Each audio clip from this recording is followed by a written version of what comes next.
Hi friends, welcome to our channel GDS Guru. ఈరోజు వీడియోలో మనం కొన్ని ఇంపార్టెంట్ టాపిక్స్ గురించి డిస్కస్ చేయబోతున్నాం. Let's get into the video.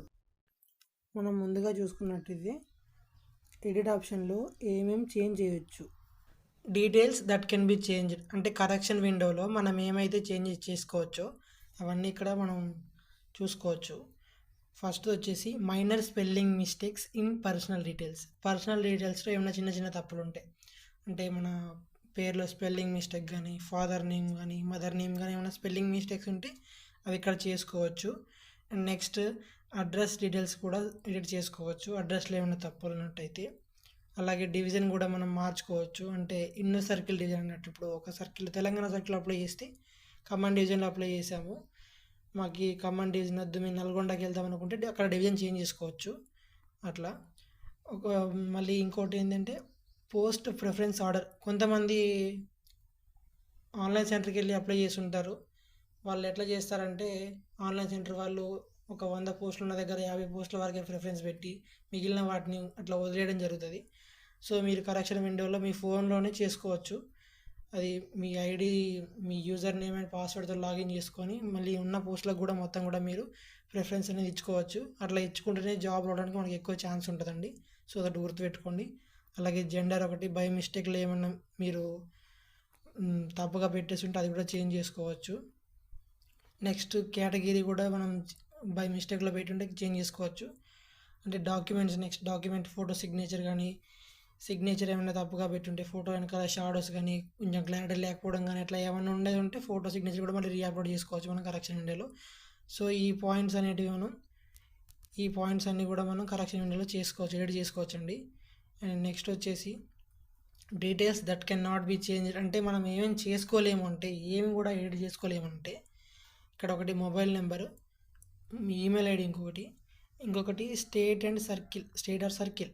కొంతమంది చెప్తా ఉన్నారు మనం సర్కిల్ మార్చుకోవచ్చు అని చెప్పి, కుదరదండి. అట్లా నోటిఫికేషన్లో వాళ్ళు ఎక్కడ క్లియర్గా మెన్షన్ చేయలేదు స్టేట్ మారవచ్చు అని చెప్పి. సో ఇన్నర్ స్టేట్లోనే మనం ఏదైనా వేరే డివిజన్ మార్చవచ్చు, బట్ సర్కిల్ మాత్రం మార్చలేము. సో ఇది ఒకటైతే ఉంది ఇక్కడ, చూసి జాగ్రత్తగా ఎడిట్ చేయండి. లాస్ట్ అండ్ ఫైనల్ ఛాన్స్ మనకి ఏమైనా కరెక్షన్స్ ఉంటే ఇప్పుడు వాటిని ఎడిట్ చేసుకోనికి మళ్ళీ మిస్టేక్ చేయకండి. మిస్టేక్ చేసి షార్ట్ లిస్ట్ అయిన తర్వాతకి వెరిఫికేషన్కి వెళ్ళి ఒక చిన్న మిస్టేక్ ఉన్నా మిమ్మల్ని రిజెక్ట్ చేయడం జరుగుతుంది. తర్వాత మీరే బాధపడతారు. ఉన్న ఛాన్స్ని మిస్ చేసుకోకండి. దీనికి సంబంధించి సెలక్షన్ అనేది కంప్లీట్గా 10th క్లాస్ మెరిట్ మీద డిపెండ్ అయి ఉంటుందండి. సిస్టమ్ త్రో జనరేట్ అవుతుంది మెరిట్ లిస్ట్ అనేది. మీకు 10th క్లాస్లో ఎన్ని మార్క్స్ వచ్చాయి, మీకు వచ్చిన పర్సంటేజ్ని బట్టి మీకు జాబ్ అనేది రావడం జరుగుతుంది.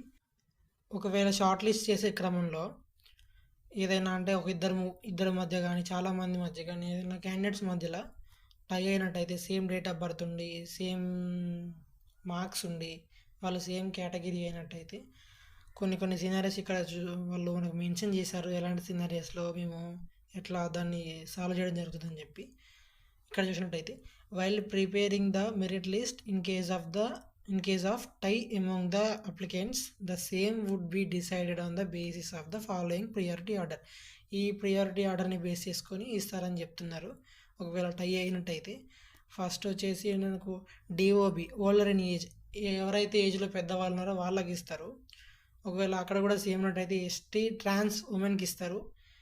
Next ST female, SC trans women, SC female, OBC trans women, OBC female, EWS trans women, EWS female, UR trans women, UR female, ST trans male, ST male, SC trans male, SC male, OBC trans male, OBC male, EWS trans male, EWS male, UR trans male, UR male.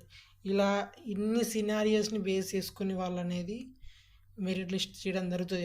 ఒకవేళ టై అయినట్టయితే అప్పటికీ కూడా same ఉన్నారు అనుకుంటే the department would have the liberty and sole right to introduce any additional criteria in case of tie to the determine the merit the decision of the department shall be final.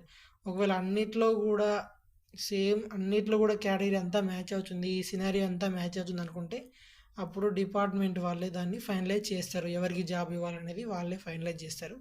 Another point వచ్చేసి పోస్టులు ఎక్కువ ఉంటే cut off తగ్గుతుందా? Yes, పోస్టులు ఎక్కువ ఉంటే cut off తగ్గుతుంది, ఆటోమేటిక్గా కట్ ఆఫ్ అనేది తగ్గుతుంది. బట్ ఎప్పుడు ఇండియా వైడ్గా పోస్టులు ఎక్కువ ఉన్నప్పుడు 40K ప్లస్ ఉన్నప్పుడు ఖచ్చితంగా కట్ ఆఫ్ అనేది డౌన్ అయిపోతుంది.